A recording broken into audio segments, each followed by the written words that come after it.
Hi friends, I am advocate Jaya Shiva. आज का हमारा टॉपिक है कि अगर हम किसी पुलिस स्टेशन में एफआईआर रजिस्टर करवाने जा रहे हैं और एफआईआर रजिस्टर नहीं की जाती है तो हम कौन से स्टेप ले सकते हैं, हम कौन कौन सी रेमेडीज को सीक कर सकते हैं एज पर इंडियन लॉ। सबसे पहले हमारे लिए ये समझना बहुत ज़रूरी है कि एफआईआर का मतलब क्या होता है और एफआईआर किस लिए फाइल की जाती है। एफआईआर का मतलब होता है फर्स्ट इंफॉर्मेशन रिपोर्ट। जो पहली इंफॉर्मेशन रिपोर्ट जो रजिस्टर की जाती है एक कॉग्निजेबल ऑफेंस के अंडर। अब कॉग्निजेबल ऑफेंस क्या है? कॉग्निजेबल ऑफेंस होते हैं जो संज्ञेय जुर्म होते हैं, जिसमें under IPC Indian Penal Code के अंडर जो डिफाइन किए गए हैं कॉग्निजेबल ऑफेंस, उनके अगेंस्ट एफआईआर फाइल की जा सकती है। उसके अलावा और भी कोई एक्ट्स है जहां पे डिफाइन किया गया है कि ये कॉग्निजेबल ऑफेंस है, उनके अगेंस्ट भी एफआईआर फाइल की जा सकती है।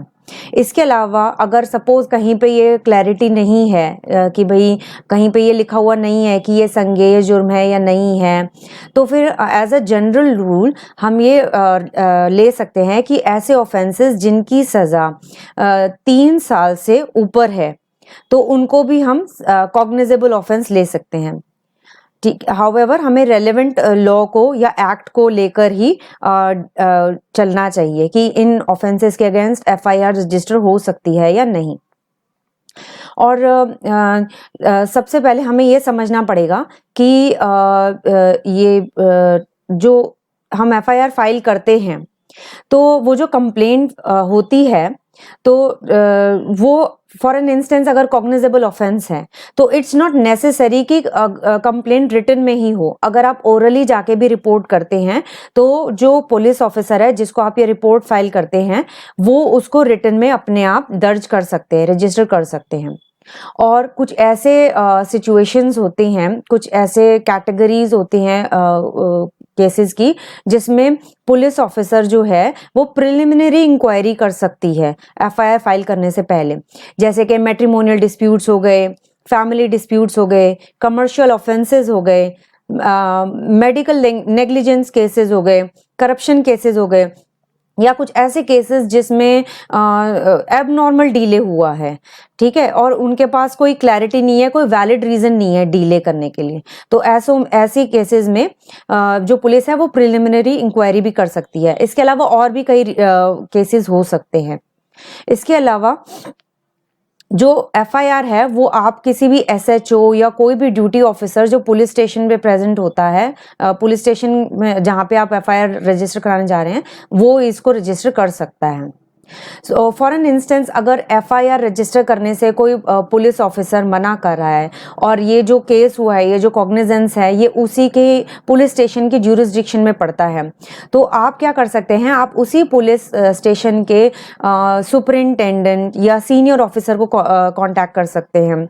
या फिर अगर आपकी स्टेट में कमिश्नर सिस्टम है तो आप डीसीपी को भी कांटेक्ट कर सकते हैं। और इसका जो प्रोविजन है ये सेक्शन 154 सी के अंडर है सीआरपीसी में।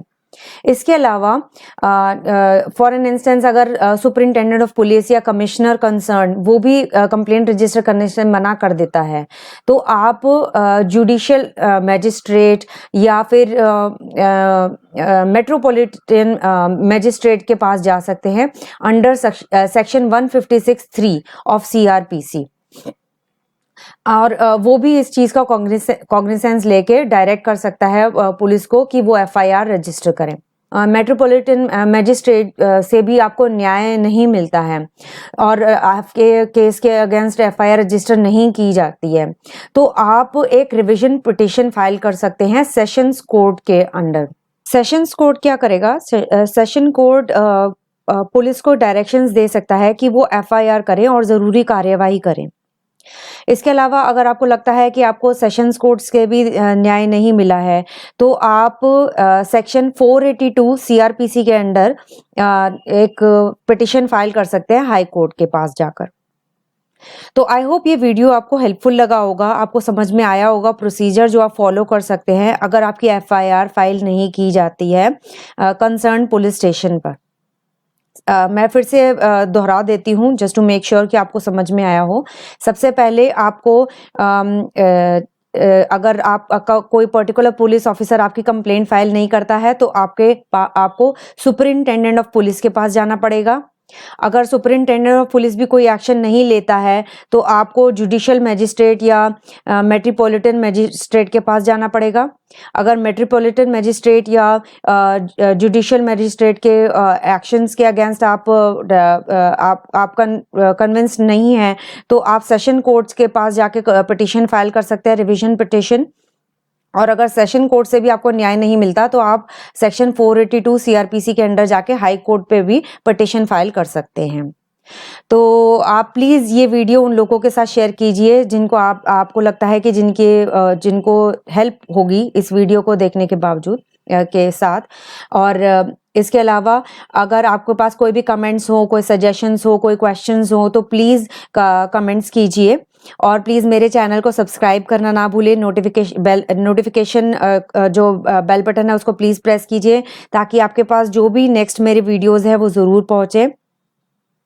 और मैं आपका समय देने के लिए आपको धन्यवाद करती हूँ। Thank you so much. Take care.